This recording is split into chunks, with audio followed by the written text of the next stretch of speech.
ஒரு கோடி உந்தன் உயிர் தேடி வந்ததே.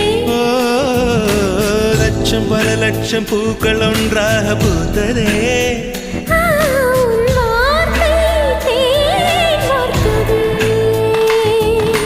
மௌனம் பேசியதே.